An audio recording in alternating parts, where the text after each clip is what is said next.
Hey guys, what's up? It's Ripe again. In today's video, a Karen employee called the cops on me for trespassing on company property. This racist Karen thought that I cannot possibly work here. She did not realize that I am the CEO of the company and can get her fired. Here is what happened. Let's dive right into the story. So the first story starts like this. So I read stories on here all the time about how some entitled person thinks a random person works at a store when they are just another customer. I had something that was the total opposite happen to me, where I got the police called on me when I not only worked there, but I was the CEO. It really makes me think that a Karen will show up and cause problems no matter what the situation is, but anyway, little bit of an explanation before I get started.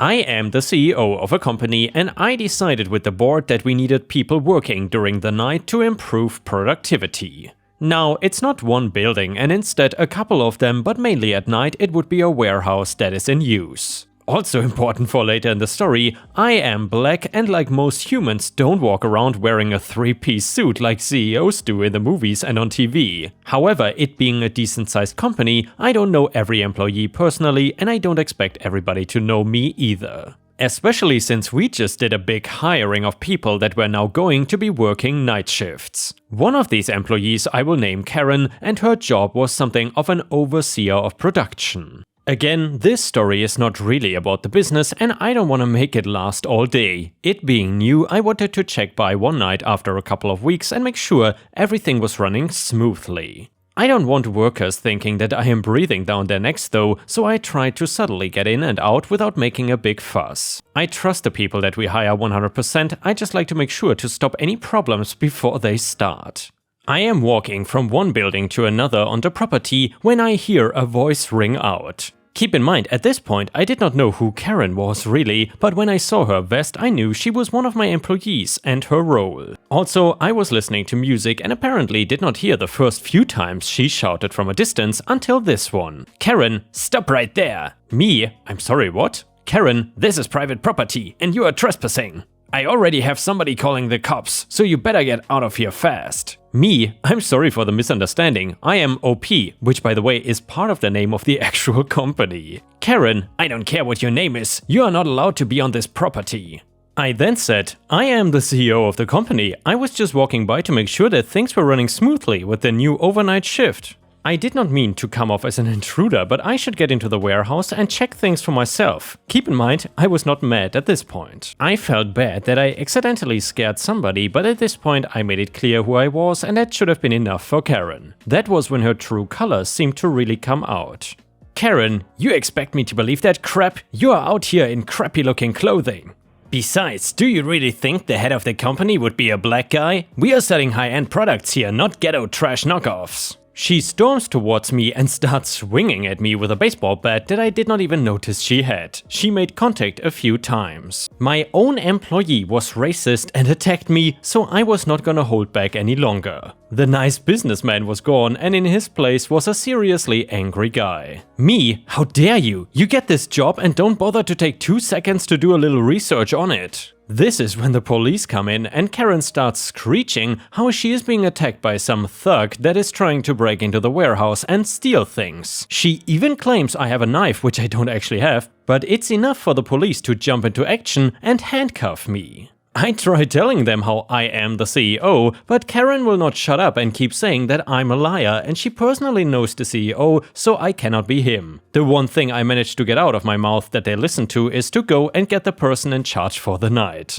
So yeah, I basically pulled a "let me speak to your manager," which is weird to have to do for your own company. Meanwhile, the police are searching me for a knife and even though they don't find one, they keep me handcuffed. One of them takes my wallet and thankfully is gonna run my ID through the system. Meanwhile, the person in charge at night shows up and is very confused to see that the invader Karen got arrested is in fact me. He is a great guy and starts telling the police how there must have been some big mistake. He tells them that I'm the CEO and they finally uncuff me but still need to go and run me anyway. He starts telling off Karen and saying that once I told her who I was, she should have let me go or asked to see my badge. And yep, in addition to an ID, I also have in my wallet a badge that is the way I even got into the area in the first place. You gotta scan it and that unlocks the gate. I'm not going to let her off though and decide to fill in the parts of the story that she seemed to leave out. She was exposed as a racist and I pulled up my shirt to show the bruises forming from where she hit me with the bat. She had the chance to try and defend herself, but instead she dug herself into an even deeper hole.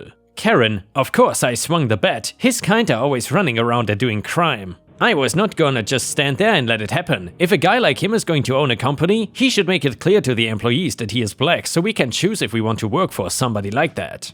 If anything, he should be arrested for not exposing himself as that sooner. Officer. Okay, so everything checks out with his ID and there is no trespassing charge. Sir, would you like this woman arrested for assault? Me? Absolutely. I want her off my property right now. Also, this should go without saying, but you are fired. Return your badge to the desk once you are released by the police. You are never gonna work here again. Karen was not happy that she was the one being arrested, and it turns out that assault was not the only charge. Her claiming I attacked her and had a knife was lying to the police, which came with an additional charge. I never saw her again, but I made damn sure that her badge was turned in and her name put into the database to make sure that nobody ever hired her again. I can understand an employee getting scared and thinking somebody is trespassing.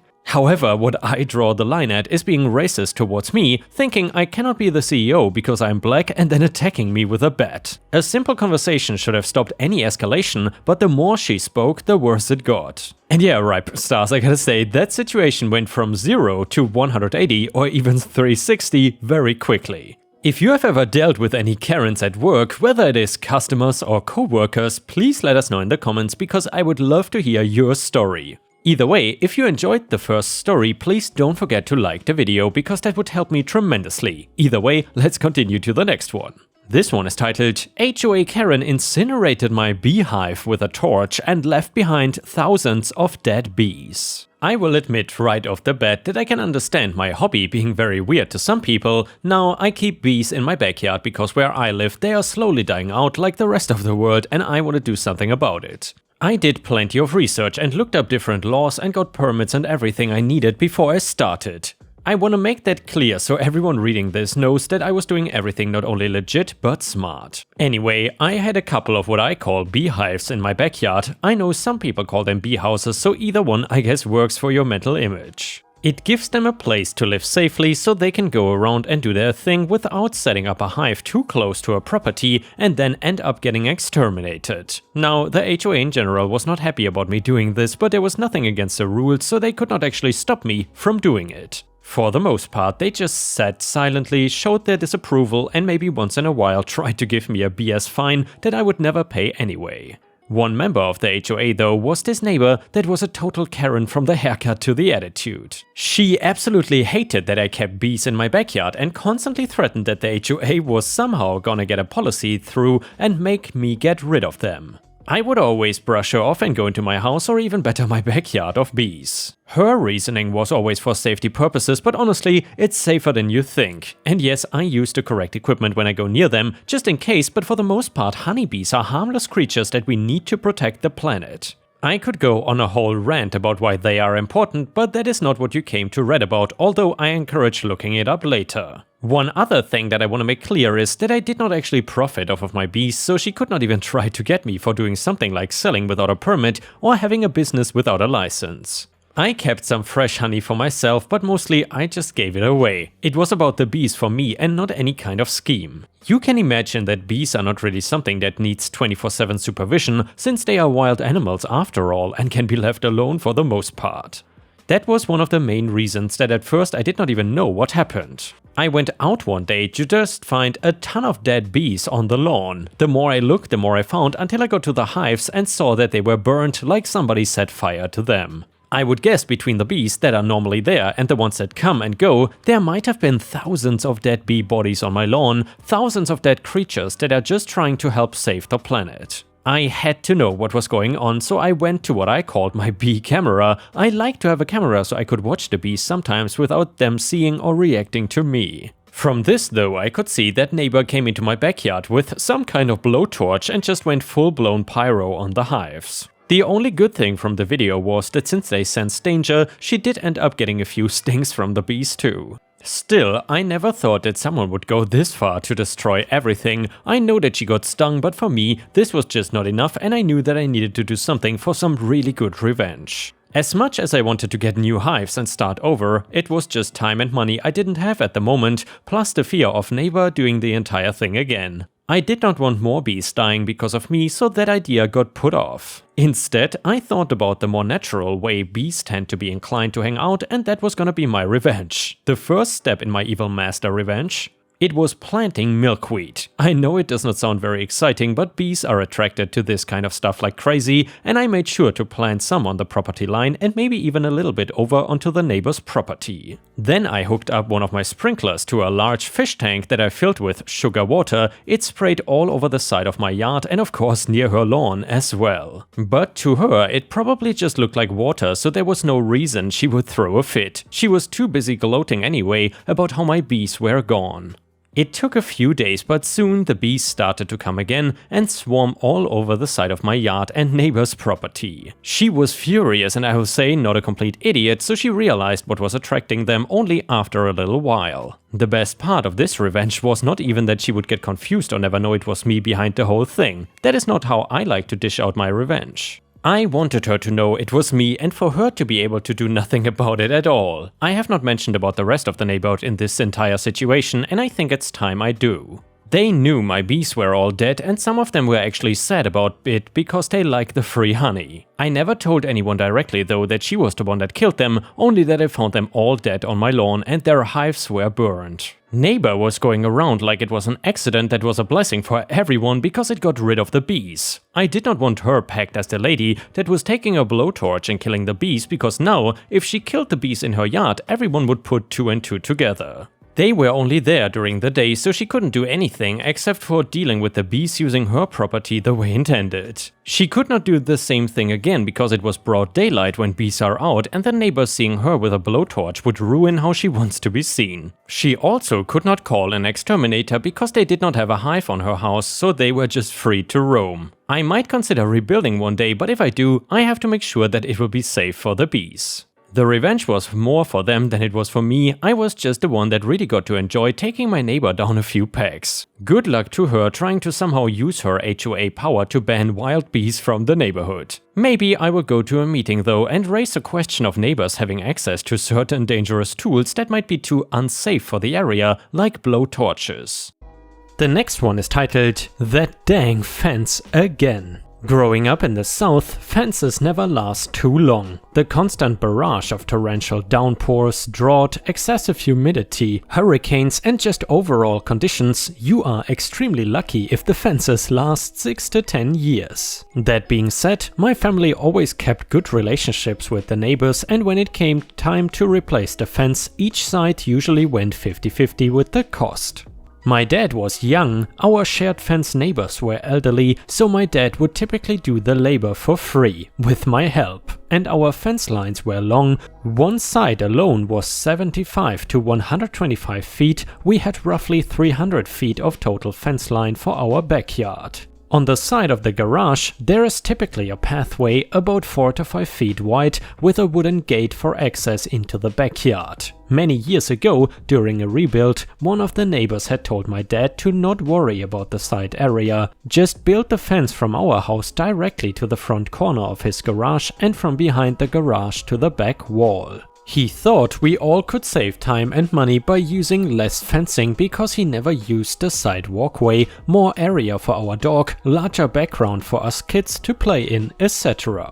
A real win for every party involved, so the fence went up and connected directly to and from his garage, giving us a few extra feet and we continue with our peaceful existence just fine. Unfortunately, about 2 years later, that old man passed and we got a new neighbor who was a bit off. We later found out she was a hoarder and never cared about the outside or inside of her house, and everything rotted away. It was a real shame. When she moved in, we introduced ourselves and explained the situation with the fence, and she said no worries, life went on. Mid-2000s, and she was let go from her job and decided to find herself and live off her severance package for a while and didn't look for new employment. Hurricane Ike hit in 2008 and almost all the fences needed to be replaced. One neighbor went in 50-50, the other neighbor said she would not contribute. She ran out of severance and it was difficult finding a new job with no work history for 3 years. So we said it is fine, we understand, we will fix it, we are supportive neighbors after all. And then she got kind of nasty and said, "And make sure it's done right this time, don't encroach on my property, follow the property lines."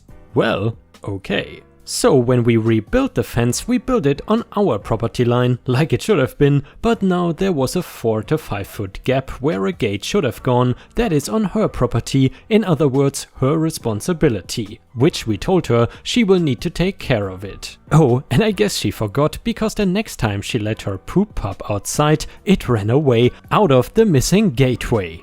Oops. She did not like us all that much after that incident and never spoke to us again, until she recently walked away from her house after owning it for 15 years. Her hoarding had destroyed the inside, the outside was in tatters, and I guess she fell behind with the bank and they repossessed it. The new owners put a bunch of money into fixing it up and they are pleasant people. Read the city codes. I am in my mid-30s, own a 120-year-old Victorian home that happens to be on the city's historic registry. I believe my 60-year-old neighbor, who happens to be a licensed clinical social worker, is jealous of the status of my home and thinks she owns the block. This happens to take place on a town block where most properties are quarter acre at best. My neighbor, the one in question, and I happen to have homes with half an acre or bigger backyards, football field long, next to each other. After living here for 2 years, I happened to have friends over and had pretty loud music set up in the backyard on a July evening, 5 to 6 p.m. DJ turntables and single 15-inch PA speaker. I noticed her come home through the fence and start trolling her backyard while talking on the phone. A few minutes pass and I was visited by law enforcement that pretty much stated that you're good to play at the current volume until 10 p.m. when the noise ordinance kicks in. Perfect, I go back to enjoying my family and friends and cooking meat. 20 or so minutes later, she comes out and parks her lawnmower right next to the fence and fires it up, zip ties it to the on position and goes back inside. This went on for about an hour, embarrassing me in front of my guests, pretty much ruining the evening. We slowly lowered the volume, nearing the 10 p.m. noise curfew, the mower shuts off around 9 p.m, I kept playing music as the sun went down and started a fire in my pit. I then promptly shut the music off right at 10 p.m. This is when we notice her again, trolling the backyard, this time recording us with her cell phone, very embarrassing for me, to my guests. I confront her with a text talking about how much pollution her mower had made versus her hybrid vehicle as a passive-aggressive knock to her. I start exiting guests and wishing them a good night while walking them out of the yard at 10:30-ish p.m. This is when we notice her in her yard with these fake little cuffs like the fire is now bothering her. At this point I realize I cannot use my backyard for entertaining at all with this lady around. Her response texts told me to read the city codes regarding noise. I know the code and followed it perfectly, however I did not much read the other codes. One of them is regarding trash and appliances etc. in backyards. Good time to say her backyard literally looks like a junkyard. Appliances, trash, 20-foot dead tree pile, hoarder style, paths through the craft. We have pretty mature trees separating us, however, it is still pretty visible. My guests that night even brought it up. I figure this is a good time to report her to the city regarding the croft. This opened a 2-year can of worms of her as slow as she could, every night an hour or two, cleaning the croft under the view of the city code officer. Fast forward through the summer to Christmas 2017, with her backyard still pretty messy, so I placed a Hoarders Season 1 DVD on her porch with a bow. A wonderful passive-aggressive event in my malicious mind. Then, near this event, a few nights later, she let her dog out past dark and seems to keep it outside all night despite the below freezing temperatures and feet of snow. At this point, she is putting her dog in harm to get back at me, it seems like. My bedroom is at the rear of my house and obviously I can hear it through the window. I then go outside despite the freezing temperatures as well and follow her above lead and take a 30-minute video of her dog barking and wailing at the cold. I sent this video to animal control. No way, lady, don't put your dog in harm's way as a tool to get back at me. The dogs then seem to disappear. I have not seen a dog over there since. To this day. Thank you, animal control. Fast forward to spring 2018, around this time I placed a camera in my front window for general security as she is building a fence between our houses, boxing herself in, attempting to block my view of trash rather than finish cleanup. She then gets a surveyor to come out post-construction and I notice her new fence is 1 foot into my property. All the way back. I am keeping this one in my back pocket. This is when she pretty much disappears herself. She no longer parks in her driveway, gone. One day, weeks later, I notice her car in the driveway of the home behind hers. On the next numbered street. She is parking there and walking through his backyard into hers to get into her house. Pretty strange behavior over a camera I have placed. Her place has since gone dark, no lights ever, even as I write this now. Very strange, however, I do notice her every once in a while drive by. I have not had guests over into the yard since and probably never will. This is obviously ongoing and missing a few details, but after reading a few of these, I thought it belonged here. I'm a terrible neighbor, but she definitely has some mental issues that she seems to be working through based on the events. And ripe stars, if you enjoy stories about crazy neighbors, then please don't forget to like the video if you want to support my channel. Thank you so much in advance, your help is very much appreciated.